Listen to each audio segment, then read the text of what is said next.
Hello and welcome to the channel. It's the Eradicator, and in today's video I'm going to talk about a game that's been on my radar for about a year now, and that game is Spacebourne II, an indie space adventure RPG game that is a direct sequel to Spacebourne that was released a little over 3 years ago. And while the original game was clearly outdated and seemed like it came straight out of the early 2000s, the sequel is much more modern as it was built in the Unreal 4 engine. And after having played it for about a bit more than 10 hours, as I am writing those lines, it looks like a surprisingly good game for what it is. And so in this video, I am going to share with you what you should expect from it and why I am enjoying it so far.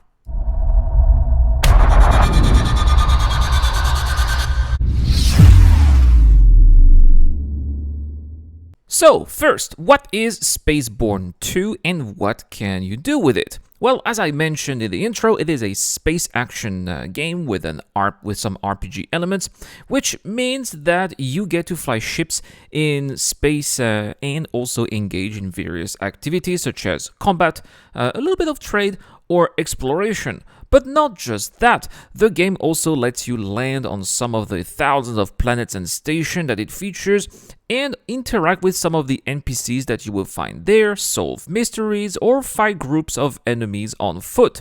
The game lets you wander around the universe as you please, like any sandbox game would, but there is also a thrilling campaign that will let you learn the ropes and take you across various points in the galaxy as you get to learn the game mechanics, which, if you are familiar with the genre, are familiar to anything you might have already been familiar with, other games such as Star Citizen or Elite Dangerous.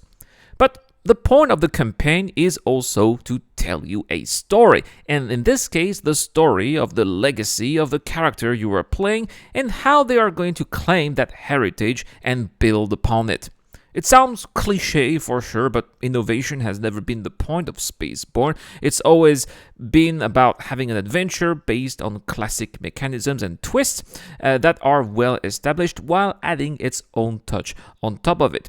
And to me, from what I've been able to try during the beta test, is that it's really where the game shines, especially in regards to its ability to bring you to places both in-game but also emotionally where you expect the least.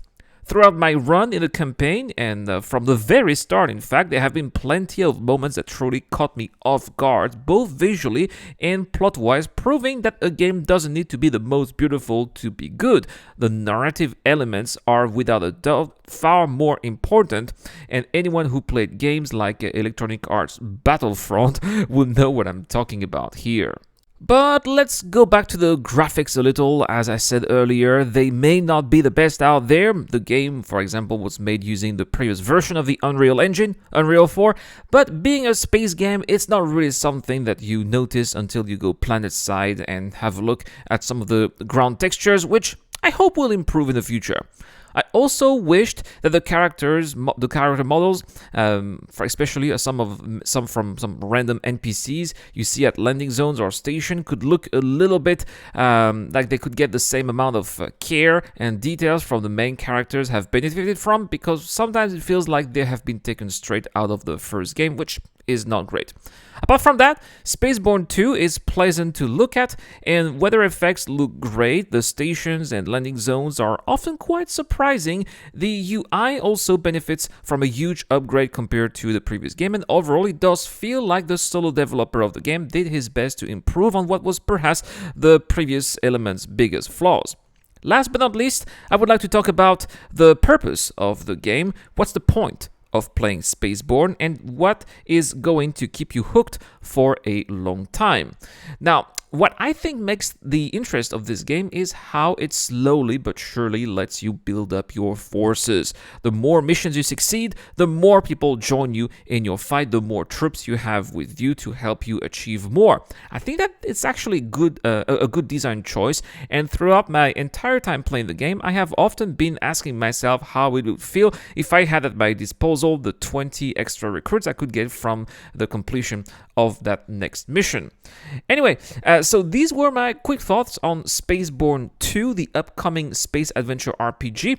It's currently in beta, but you can wishlist it on Steam to be notified when it finally releases. Overall, pretty good first impressions here, and I'm really looking forward to see how it's going to complete its development. Anyway, guys, I'll make sure to keep you guys in touch. Thank you so much for watching. As always, I wanted to give a big shout out to my Patreons too. It's been the Eradicator, and I will see you guys later.